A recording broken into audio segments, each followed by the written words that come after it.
Welcome to our first Philippa Foot Society of the year. I'm going to pass over to Emily, who's going to introduce our guest for today. It's a pleasure to introduce philosopher, author and co-founder of the Philosophy Foundation, Peter Worley. First, from his early years as a guitar teacher to studying philosophy at UCL and Birkbeck, and now visiting research associate at King's College London, Peter has had an extraordinary journey into philosophy. For over 15 years, he's brought philosophy into classrooms through his books, including The F Machine and 40 Lessons to Get Children Thinking, inspiring teachers worldwide. He has received multiple awards, including the Education Resource Award for the Philosophy Shop, and serves as president of Sophia, which is Europe's foundation for philosophy. Not anymore. Not I anymore. was, but that term Was. is over now. Was the president of the Sophia, which is the Europe Foundation for Philosophy of Children. Today he'll speak on why philosophy matters, exploring how philosophical thinking can change the way we teach, learn and live. With that being said, let's give a warm welcome to Peter Worley.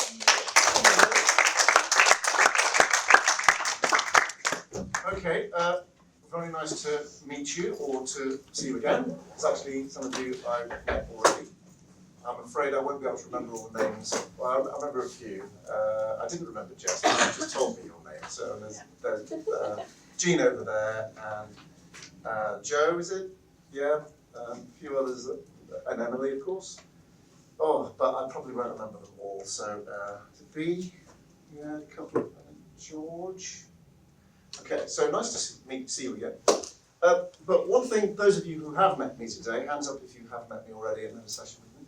Okay, most of you, but not all of you. You'll know how I work. Okay.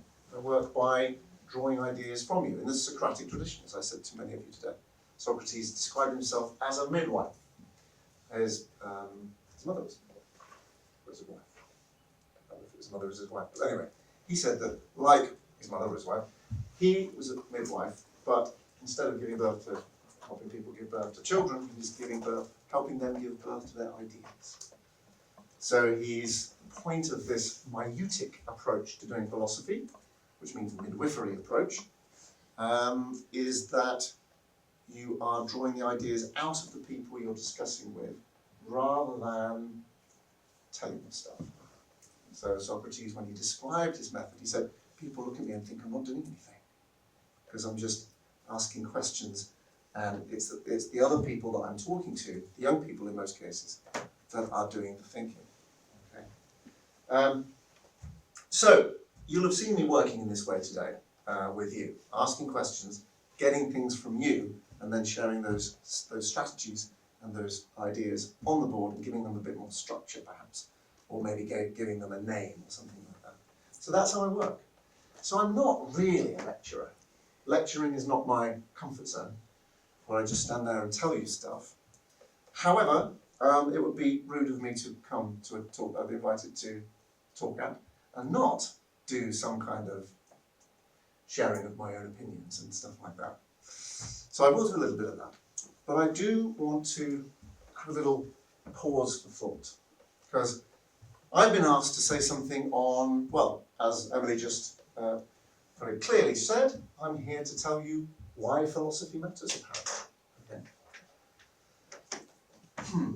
But if I just stand here and tell you what I think about that, why I think philosophy matters, question, am I doing philosophy?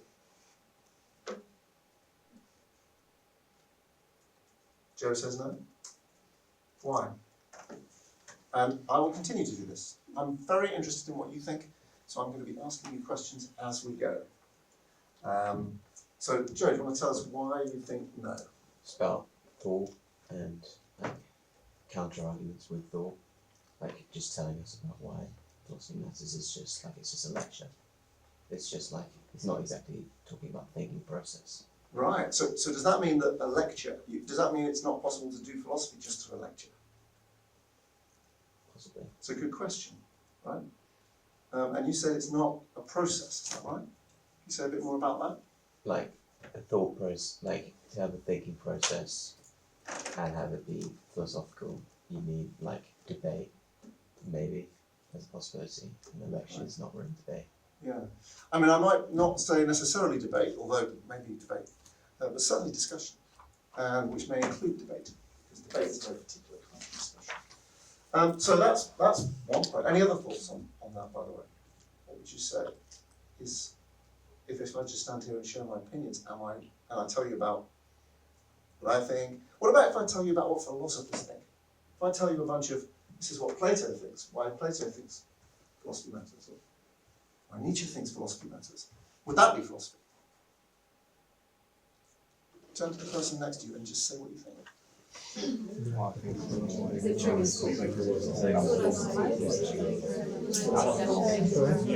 if I Me telling you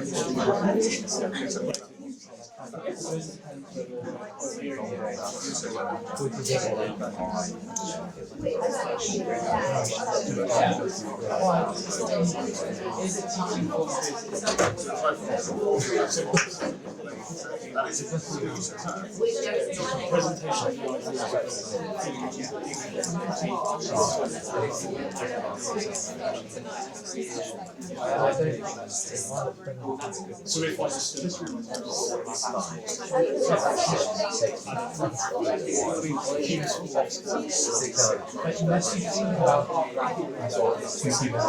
Okay, everyone, if I do this, that just means to stop looking and listen straight away so that we don't lose time. But okay, got some thinking going there.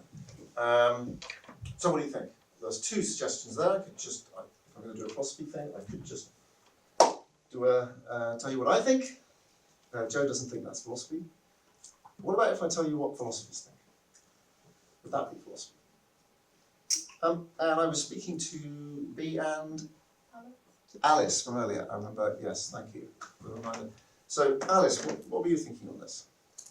I think you are, because obviously you're telling us like about the different philosophers, so we can kind of like gain knowledge on that. Okay, so I'm telling you about philosophers, giving you knowledge. So it is, says Alice. B, you said no then. No, I thought that by just you telling us, one, people might not be like actively listening, so we might not actually be thinking about what you're saying, so we're not coming up with knowledge and understanding and like actually doing philosophy ourselves. You said to me, it might just go in one ear and out the other. Yeah. So that's interesting. So that says something about the nature of our exchange, the nature of our relationship. Right? If I'm just talking, it's not really going in. Does that mean it's not philosophy, or it is philosophy, it's just not going in? What are you thinking? What do you think of that? Your name is? Martha. Martha. Well, I think if you hear from other philosophers and their perspectives, and that can essentially burst your own ideas. So that's a way of you doing your own philosophy, from gaining different perspectives. Okay, thank you. So would you say, if I were to tell you about philosophers, am I doing philosophy? Not necessarily, but I don't know, I'm kind of half yes and half no. Like you're not necessarily, but it can, it helps you gain more ideas and help grow your perspective on certain ideas. Okay, thank you. So, all right, so let's try and tease this out, because she's saying, well, it kind of is and kind of isn't. And very often, when you have a kind of is and kind of isn't response, it's telling us that there's possibly a problem here that philosophy might help us with. Kind of is, kind of isn't. So we have to then say something about, well, in what way do you mean kind of is and kind of isn't? What is the is and what is the isn't? Okay, and I think that's quite a useful thing to learn. That's what philosophers do a lot of, and Martha's kind of doing that herself. So then that means we've got something we can think about. So, so how could it be kind of is and kind of isn't? Well, earlier on, I said to some of you that one of the, hands up if I said this to you earlier, that the importance of distinction drawing in philosophy. Did I say that to any of you today?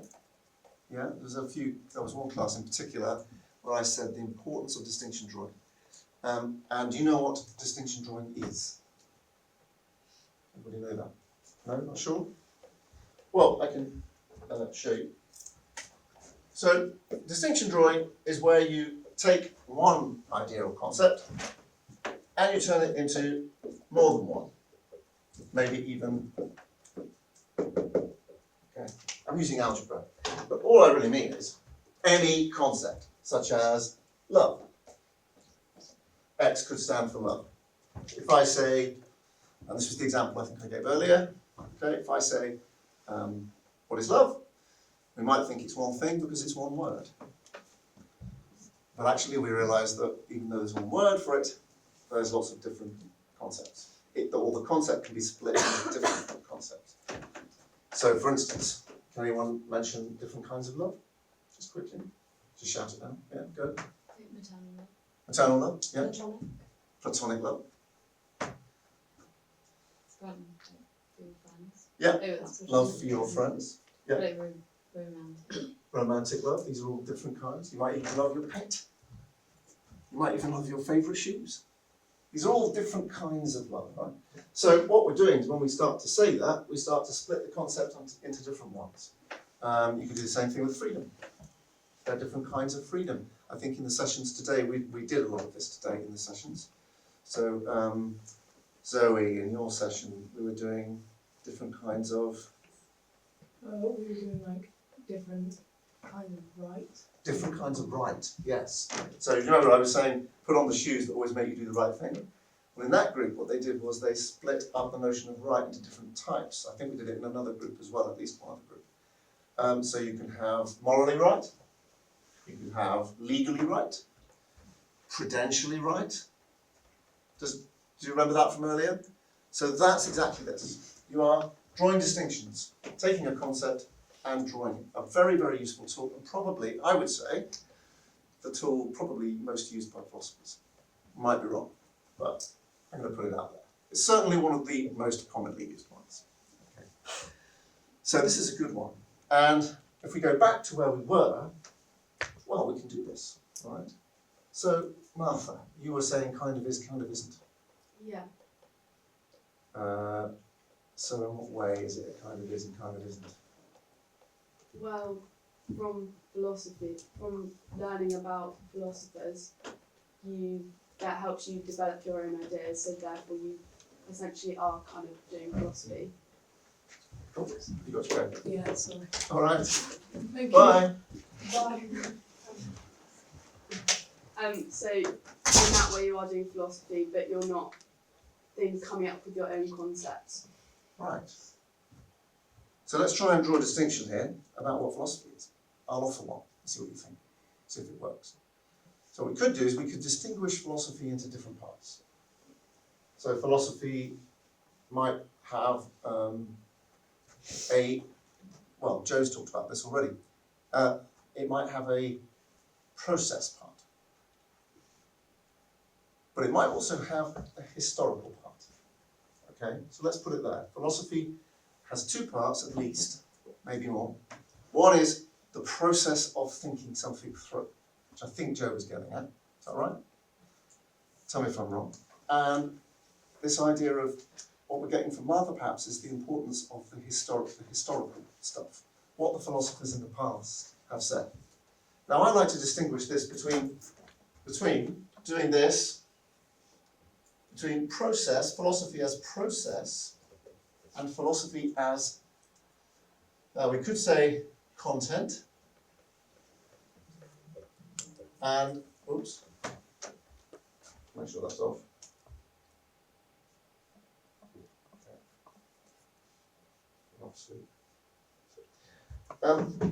Philosophy as content, process, and history of ideas.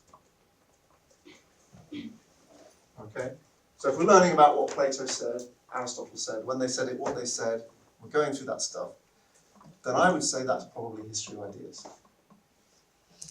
So in a way, you could say that's history, rather than philosophy. But as part of a package, we might say it's an important part of philosophy as a package. If we just study the history of ideas and nothing else, such as we're not doing any of the process stuff, then I might argue that that's just history. Do you see what I mean? So that's what I'm going to start with today, is that we need to first of all have a little think about what is involved in doing philosophy before I can start to talk about what might matter in it. So this is how I'm going to start by distinguishing philosophy as process philosophizing, thinking through, saying, well, I think this, but then I don't think this, and maybe this. You'll notice that that was primarily what I was trying to do today. Those of you who work with me, I was trying to get you philosophizing, actually thinking stuff through for yourself. So this stuff. We did a bit of content. Occasionally I'd mention philosopher, or I'd mention some history of ideas, philosophers and what they say. And occasionally I'd share with you some critical thinking skills. Did I do counterexamples with anyone? Hands up if you did. Yeah. Distinctions. Did a few that with those two at the back there that already put their hands up on that one. And a few other things as well. I can't remember what they were. Dimmer switch and on-off switch. Did we do that with the concepts? I did that with one of the groups. Yeah, over here. So those are kind of content things. And if it's philosophers and their ideas, then that'll be history of ideas. So already we can start to see there's different elements. Okay. So that's the first thing to say about philosophy. Good. All right. So now I'm in a position to tell you that philosophy matters, except for the fact that I'm a philosopher. So that makes it problematic. Why is it problematic to say that if I'm a philosopher? Any thoughts? You were smiling away there. But I just think it comes from quite a biased point of view. Comes from a biased point of view. Go on. Well, you're not going to be a philosopher and then argue that, well, what I do just doesn't matter. It's a kind of, you would say that, wouldn't you, kind of situation, isn't it? So I think is that what you're getting at? Well, it's not, I don't actually mean it, but yeah, that's why it would be problematic. It's a very good point. And the girl at the back, whose name I don't know, did you have something to say there as well? I was going to say the same thing. It's just kind of biased. It's biased, right. Now, there is a way of putting it, which philosophers would say. So let's share that. Because I like to share content as I go. It's a useful thing in general, I would put. Maybe this will come into my argument later. All right, so, well, you talked about it being biased. Let's have the question. The question, not the question. Yeah, here's my question, which isn't a question, it's an explanation. Why philosophy matters? And I have a problem, as you two have just pointed out. The problem is, well, of course I'm going to say that. I'm going to say that, of course I am. And the way we might say what you two have done, your names are, remind me, Hannah and Cara. Thank you, yes. Hannah and Cara. See, what you've done, philosophers would call that a particular kind of move. Why philosophy matters? Well, there is what's known as, do you know this word? An assumption in it. Do you know what an assumption is? It's something that we just sort of take for granted is true. That has to be true for this. Something like that. So when the waiter comes to you and says, so, how did you enjoy your meal? There's an assumption. What's the assumption? It was good. So that you enjoyed it at all, right? Yeah. You might not have. It might not have been good. So they're sort of putting that in there so that you don't get the option to say, well, I didn't. Right? It's a leading question. And it's a leading question because it contains an assumption that it was good. Exactly. And your name, sorry, is? Flower. Great. Thank you. So, assumption is, well, the assumption here, why philosophy matters, there is an assumption that it does. That was beautifully put. There's an assumption that it does, that it matters, right? Now, what do we do with that? Well, depends. If we're philosophers, how do we treat this? What do we do with it? How do we proceed? Have a moment to just talk to each other about that?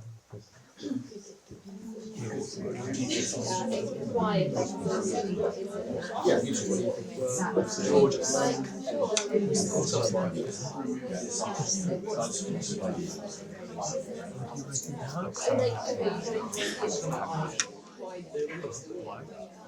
That's my part. Okay. And then we're into the whole question of something else.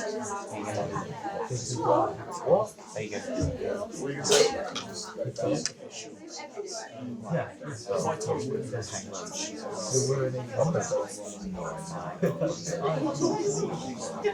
Maybe just give it to me.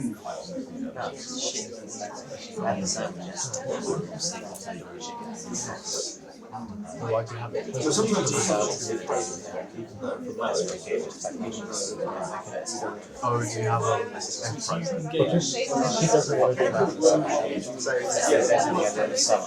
that. Do you know what, if you're doing like boarding animals, Is that what it is? I mean, she has to do it I have today. fraud, but do I have to be there? Like,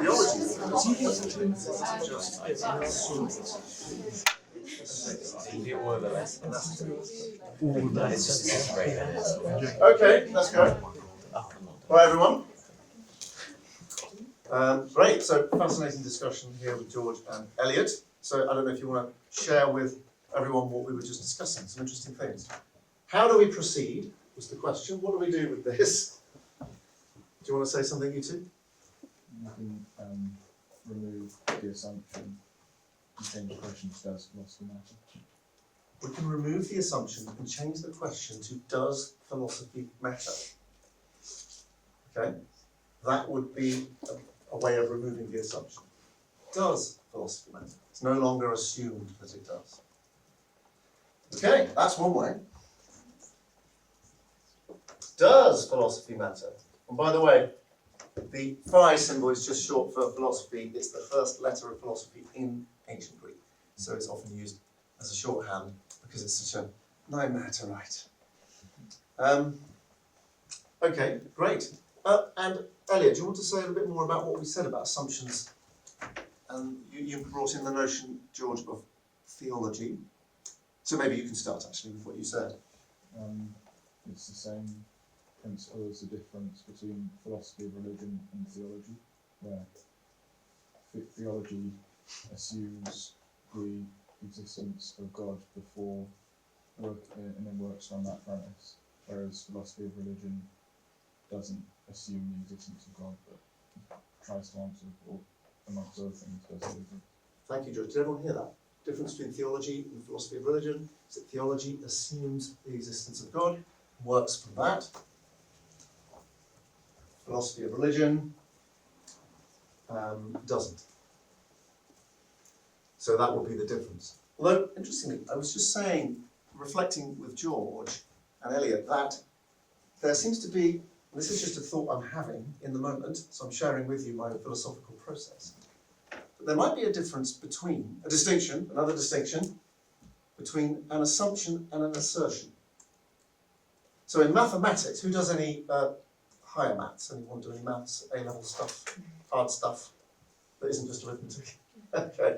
Right, if you do maths and you get into sort of, arguments and stuff, then you'll notice that you can assume something even though we don't think it's necessarily true, right? We can just assume it for the sake of the argument, right? So we sometimes say that in English, for the sake of the argument.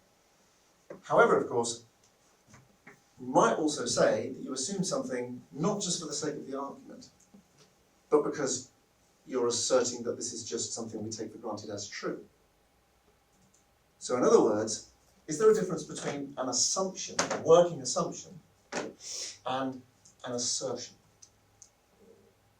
We assert that something is true so that we can go forward. And I'm wondering whether theology would be more like maths or like that. I'm not quite sure. You got something on that? No.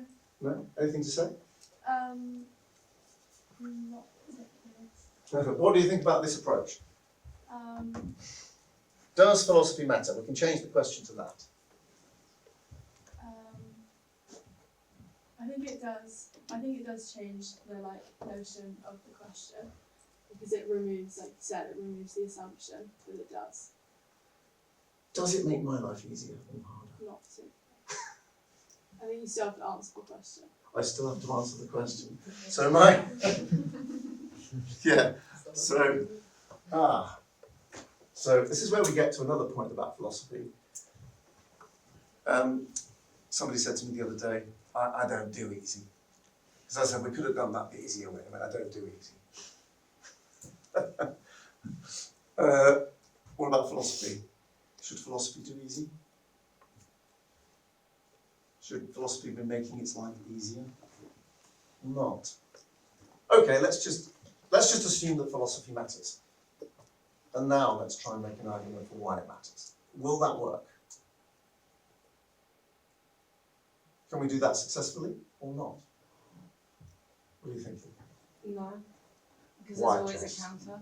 I mean, as you said earlier in our meeting about the imaginary encounter. I don't know what you. The imaginary disagreeer. Oh, disagree. That's another tool I shared today. Yeah. Oh, that's good. I remember. Yeah, you talked about that. So I mean, then again, you can counter it by saying it doesn't matter, using a different notion or a different premise. Right. I can see where this is going. I don't think this is going to get any easier, do you? But we can start to see, I'm hoping to demonstrate to you how philosophy kind of works when you do it, I would say properly, right? So, there's a whole bunch of questions. Now I've started to make a list of questions that are all connected. So the way I put it is that I often say the question we're thinking about, I usually describe this, when I'm teaching teachers, I describe this as a kind of task question. In other words, it's the question that we are tasking the class with. Or in this case, Mr. Leaper has tasked me with. This is the task question. If it is a question. Why does philosophy matter? Right? Now, what I also teach teachers is that under any task question, there's usually a host of what I call nested questions. It's actually inspired by Elizabeth Anscombe's nested intentions. I saw Elizabeth Anscombe on my door today, so that's why I'm remembering her.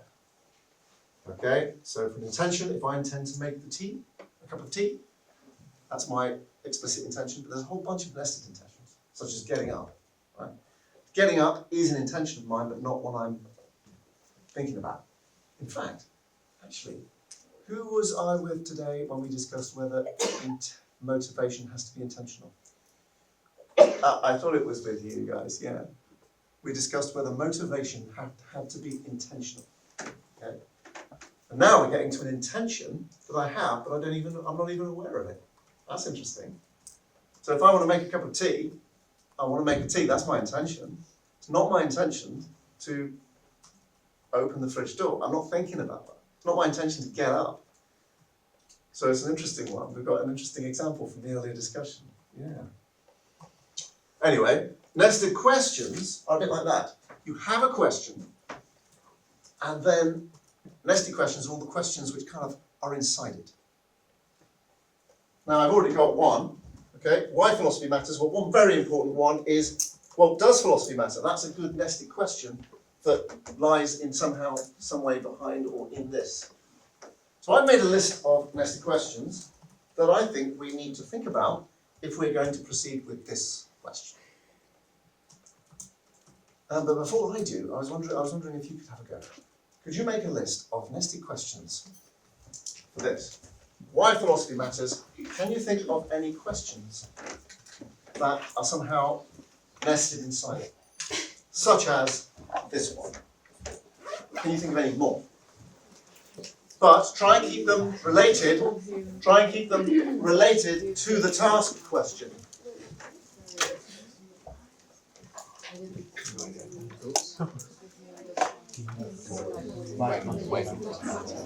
Oh, wait, does philosophy matter all the time? Nested question is a question that lie within that one. Okay, but we can't think about it. We're going to answer that one. Remind me, your name is Wakey. Yeah, we met earlier, didn't we? So obviously we've got those And we could do Yeah, questions of when. Wait, does it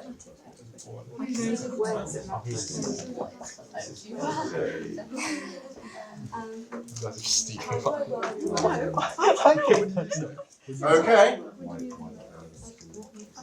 You were, actually, probably all you need for now is to have at least one, because we have a whole class of people doing it. I'll be surprised if they're all the same one. So collectively, we'll have a nice list. But let's just see. So before I read my list, let's see what kinds of lists you've got. And remember, this is kind of how the philosophical process works. When we're thinking something through, these are the kinds of questions we are going through in our heads through a discussion. So let's see. Anyone want to start us off? Yep, go for it, Hannah. For whom does it matter? For whom does it matter? Right. So if we're talking about why philosophy matters, we might need to think about and consider the who, for whom we're talking. Any others? Let's just keep them going. You had, sorry, was it you that just spoke? Yeah. What is philosophy? Great. What does it mean to matter? Yeah, what is philosophy? And every time I do this, the simplest way to do this is to start with the what is X questions, sometimes known as Socratic questions. Because Socrates used to ask questions like what is justice, what is beauty, what is love, what is courage, and so on. So that structure of what is X questions is a really good place to start. And all you have to do is look at the main concepts in the question and do what is X in both cases. By the way, I'm going to put it to you that some of the things we're doing today are going to be useful for your essay writing exams. Okay. So see how all this stuff applies. So for instance, that's what you started doing here. What is philosophy and What does it mean to matter? what does it mean to matter? Okay, so that's not just what is mattering, that's what does it mean to matter. We're thinking about meaning here, which is a very important philosophical consideration. But I wonder, I can't remember your name, it's? No. Martha. Martha, yes, sorry. So I wonder, Martha, whether, do you think asking what is mattering is the same thing as saying what does mattering matter, what does it mean to matter? Wait, could you say that again? Is the question what is mattering, the what is X question, is that the same as saying what does it mean to matter? In your view? Not necessarily, no. Why? Because for the second one, you're asking them, what does it mean to matter? Not. So how's that different? I'm not quite sure, to be honest. That's okay. It's a tricky one, actually. Yeah. It's not easy to see. You would have to sort of go a bit further with that, I think. And you'll have to remind me, was it? Ethan. Ethan, thank you. I think that the first question, what is mattering, asks for more of a definition of what mattering is, whereas the second one sort of asks more for what is the value of mattering. So definitions and value. It's an important distinction there, isn't it? Definitions and value, difference between definitions and value. Okay, thank you very much indeed. Any more nesty questions? It's Jean. Yeah. When will it matter, and when can it be used? When will it matter? Right. Or more broadly speaking, we might say, philosophers might say something like, under what conditions does it matter? You know, or when, or where, or how will it matter? Those sorts of things. Yeah, great questions there. Any more?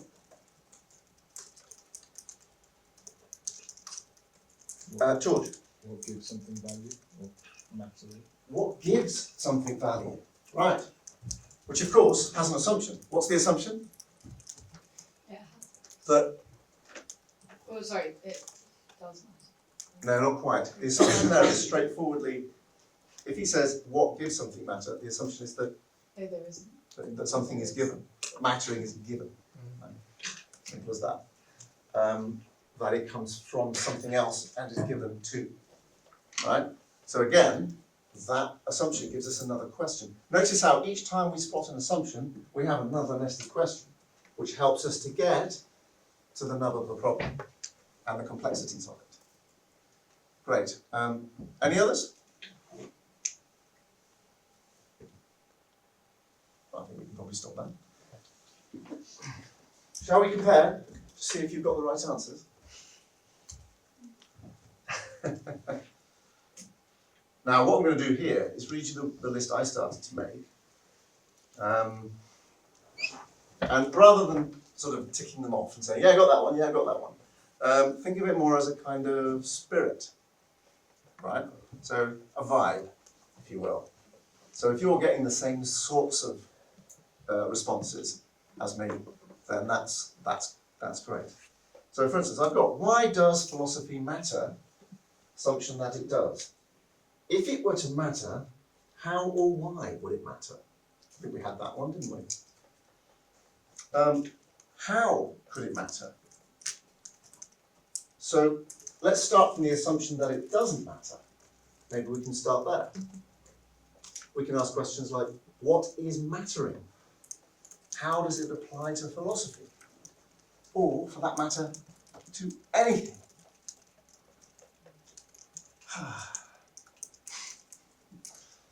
Right, so those are just some of the questions I started to list.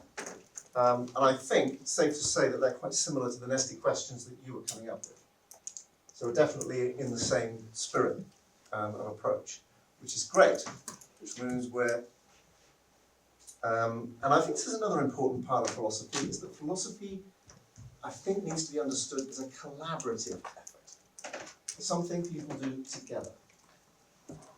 This is very much a Socratic assumption about how philosophy works, because philosophy, Socrates was working with young people and discussing things, working things out together, constructing ideas together, demolishing ideas together. So I think I will say that for me anyway, that's a really important part of the philosophical project, is how it's a collaborative effort, even when we are challenging each other and disproving each other. Okay? Because philosophy doesn't do easy, to go back to that phrase earlier. We are not just there to agree with each other, to make each other feel good. We're there to point out that, no, I'm afraid, sir, that's an assumption. And if we're in the philosophy project, yes, my life has just become a little bit more difficult. And as we go down this list of nested questions, the ones that you've been getting, my job's getting harder, not easier.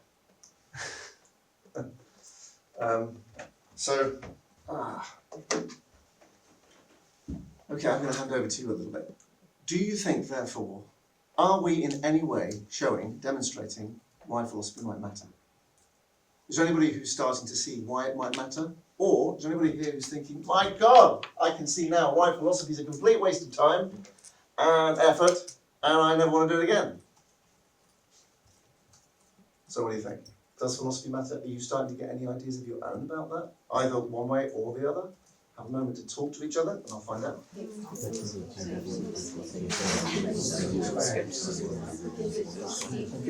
what are you thinking? Any sense of why it might matter or not to you? So the matter is that how this conversation creates hypothesis that it does matter, because we have got So is that a valuable exercise? have more to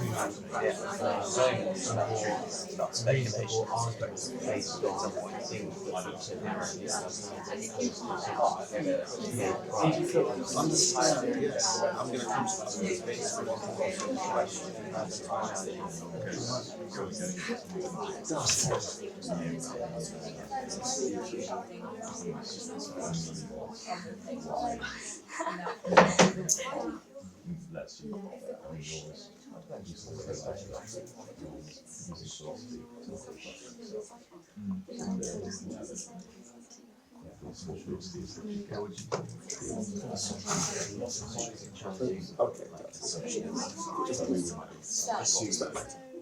yeah, you can go. Thanks. Okay. Is that a problem? It's subjective, is that a problem?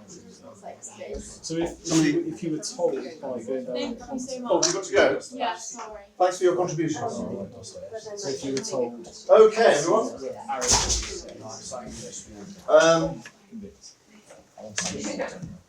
Okay, so let's find out. Is anybody getting any sense of whether philosophy matters to you anyway? or not. You may start to think it really doesn't. Let's hear from you as to what you've got to say on this, Emily. I was going to say, I think it's helping us understand why it matters, but more on like a personal level. Because, as you said, it's like philosophy needs to be understood, it's like a collaborative. So, like, we kind of. That's one of my opinions, by the way, Yeah. that I've thrown in this evening. That was just one of my opinions, but go for it. So, like, we're understanding how it matters personally, but I don't think you can have, like, a universal agreement on why philosophy matters. And I think that could be something that we're coming into, like, wanting, but we're kind of understanding you can't.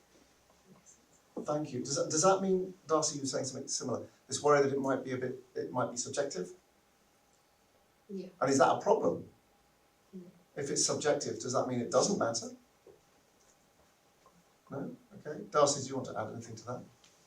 I'd probably say it probably matters less if it doesn't matter to as many people, then it's just not as important. Oh, that's interesting. So now Darcy's starting to address the question of what mattering is and how mattering works. Does mattering have greater value if something matters more to more people, something like that? Does the quantity of people that it matters to increase its mattering? Maybe. Maybe. That question's a little bit crazy, but interesting. Yeah. Jess, you had some hand up? Yeah, I was going to add on to Emily's point about philosophy mattering in a way that, like, it broadens our perspectives, so we're able to focus on the ones that we value more. Okay. So, as you say, if it's a collaborative thing, then you're able to learn different perspectives on a certain topic, and then either adapt yours to match theirs if you agree with that, or defend yours more if you still value the one that you initially had.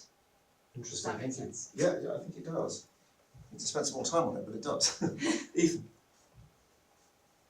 what was it you were saying when I came around? I was saying that I thought that what we talked about in the conversation could show that maybe philosophy does matter because of the fact that we've removed certain assumptions that we had prior to the conversation, which allowed us to understand the topic a lot better. Or if we continue the conversation, it would improve our understanding of the topic. So there's two things I want to pick up from that one, Ethan. One is if we continue the conversation. The problem we had today, earlier, was that we only had half an hour to have interesting discussions and suddenly you've got to go. Something that I think we all suffer from running lessons, okay? If we continue the conversation, and again, same thing, you can see how this kind of process of philosophizing is an ongoing process. It just keeps going. It doesn't kind of just end with a conclusion or an answer like something else might. So this way of doing philosophy is definitely that kind of thing. But Ethan's also picked up on a word which I'm going to finish with and make my case with, and that is the word understanding. So I think that if I'm going to make a case for why philosophy matters, it's going to focus around that word. So let me go through my actual presentation and talk, which I did walking along the river, trying to get my head around this, rather than just doing a slide one, which I was going to do, which was a bit boring. So, let's see. I wrote a number of things down, lots of brainstorming on why philosophy might matter, and of course you can just put it into AI and you'll find all the standard responses. It's very easy to do. Standard responses are things like, it improves critical thinking. Yeah, we hear that. But you do know that critical thinking can be learned independently of doing philosophy, right? You can just learn critical thinking. So you could learn how to do counterexamples in history just as easily as you can in philosophy, right? And so on.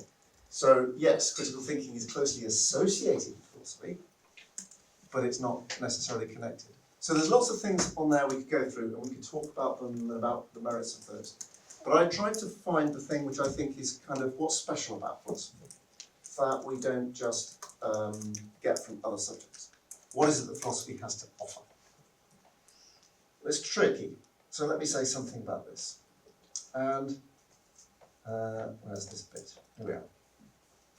So this is me philosophizing at the side of the river today. I'm going to share my philosophizing, which doesn't mean it's right, It's my process of thought, which I'm sharing with you, and of course it's something for hopefully you can engage with, agree with, disagree with. But I thought to myself, understanding is important because philosophy can be, I think we can break philosophy up. If we're talking about the process, we can break it up into two parts. Again, one is understanding, and the other one is justification. Very often we are justifying or looking at justifications that other people have made and evaluating them. That's an important part of philosophy, certainly academic philosophy. What is the argument? Does it make sense? Does it add up? So that's the justificatory part of philosophy. But there's another part of philosophy. There's an exploratory part where you just explore ideas, brainstorm together, come up with stuff. But there's also the understanding. And I think understanding is a really important part of philosophy because of the way in which it's different from perhaps other kinds of understanding. So here we are. Here's my little bit of riverside philosophizing to share with you. So I'm going to break up more distinctions, understanding into two kinds. One, a particular, where we're understanding X. We are understanding something. So for instance, do you understand the maths homework? That's understanding a particular thing, right? No, I don't. Or I do. Whatever you say, you're talking about the maths homework. Or do you understand how to put a bike together, something like that. These are just understanding particular things. And I would say that when you're doing maths, you're very much trying to understand that sort of stuff, right? Trying to understand how to do differential calculus, how to do arithmetic, how to do addition and so on. But there's another kind of understanding, which I was sort of thinking about today, and that is understanding in a more general sense. So, for instance, a question like, how does maths even work? What is maths actually doing? These are questions you may have asked yourself when you think, why am I doing this damned maths homework? For what reason? What's the purpose? But that's more practical. That's more, how does it actually help me in life kind of stuff. But I'm talking about something else. How does maths work? What is it actually doing? Is maths something that we invented? If it's just invented, like French, then why does it give us the tools to be able to fly things to the moon? French wouldn't be able to do that. So if it's just invented, there must be, well, that doesn't quite make sense. So perhaps it's discovered. Perhaps maths is actually part of the fabric of the universe in some way. Or maths describes something which is the fabric of the universe. Now I'm not doing maths. What am I doing? I'm doing philosophy. And I think that philosophy, now think about it even further, right? That's just maths. Now let's think about this. How, when I'm at school and I study maths, music, geography, history, theology, and philosophy, are we studying one thing or many things? What would you say? What's your first thought to that? Many things. Many things? Anybody think one thing? Go on. Truth is the good that we desire. And how does that connect to all these different subjects? Because it can relate in lots of different ways. The arts through human emotion, history, what probably happened in the past. English. Just you. I think they all have a commonality, and I think it's under one. And the moment we start doing that and thinking even further back, how does all this hang together? Then we're doing philosophy. Another distinction comes with a story. My daughter, right? So talking about understanding again, I want to share this because this could be useful for your studies. My daughter said she would have been, she's 14 now, so she'd have been about 12 at the time. She said, Daddy, can you help me with this homework? I came in, and I looked at it, and I saw fractions, and I haven't looked at fractions for a long time. And I just went, no, I don't think I can help with that because I can't remember any of that stuff. It's a long time ago. And she said, oh, Daddy, I'm stuck. What's this? And she just carried on. So I looked and I thought, oh, it's multiple choice. You probably know this because you probably done a lot of online homework things, right? And you'll notice that the maths things are often multiple choice. So I saw the multiple choice and I looked at it and I said, I looked at the question again, I looked at the multiple choices and I thought, I said, well, I think it might be that one. And she pressed it and it was right. And she looked at me and said, Daddy, how did you know that? You just said you don't remember any of this stuff. Well, how could I have got that right? Apart from a lucky guess, which it may have been. Well, I'm going to make a case for a certain kind of understanding. Two more distinctions. You see, I don't know about you, but I think a lot of the time we are learning procedures. When we do a maths thing, fractions or long multiplication, we're learning the procedure. And procedural understanding is relatively easy to get, but it's also relatively easy to lose. Long division, for instance, good example. It's just a procedure. You just go A, B, C, do this, do that, then you do the other, then you put the number over there, and so on. But it's a long procedure. It's longer than many of the other mathematic procedures, okay? So it's easy to forget exactly how it goes. Now, I think what she was doing was, she was just trying to remember a procedure. And because she couldn't remember the procedure, she couldn't do the homework. Whereas I had forgotten all the procedures. So how could I possibly have known which was the right answer? Well, I reflected on it, because I'm a philosopher, and I thought, I think what it is that I have a conceptual understanding that she doesn't have. Even though she has a better, generally speaking, procedural understanding of maths. She's learning how to do all these things and I'm not, and I've forgotten.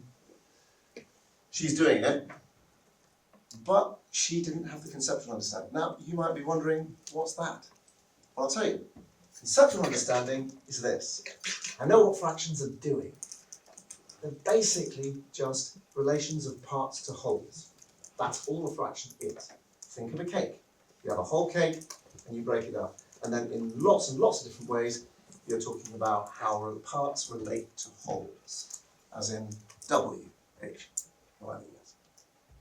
And because I understand that, I was able to look at the homework, look at how many wholes there were, look at how many things were left over from wholes, and then think about which one made more general, estimatory sense than the others.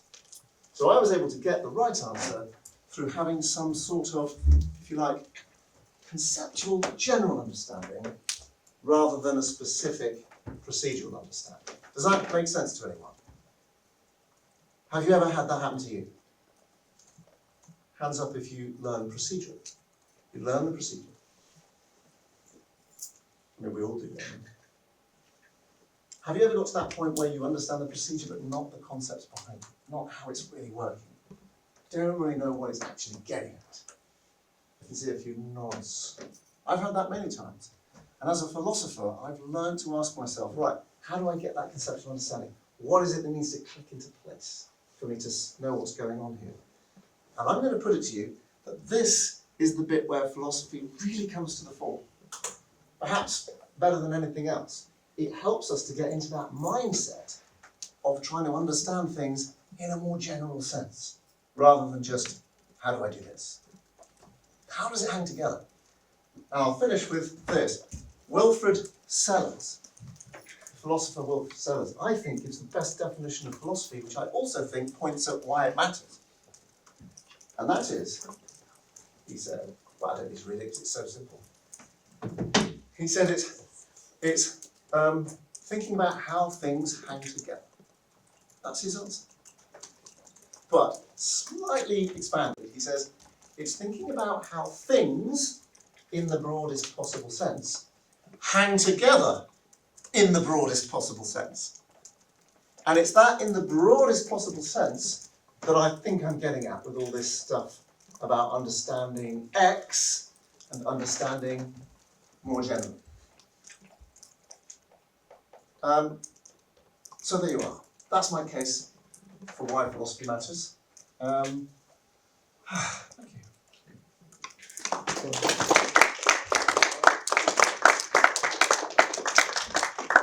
Thank you so much for doing that today. I'm sure it's given everyone quite a lot of food for thought that we can all reflect on in actual studies. But yeah, I'm sure everyone will join me in saying thank you.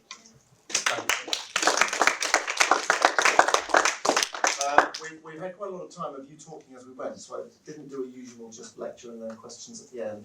And I think I have to go fairly soon, so I've got to go to the train.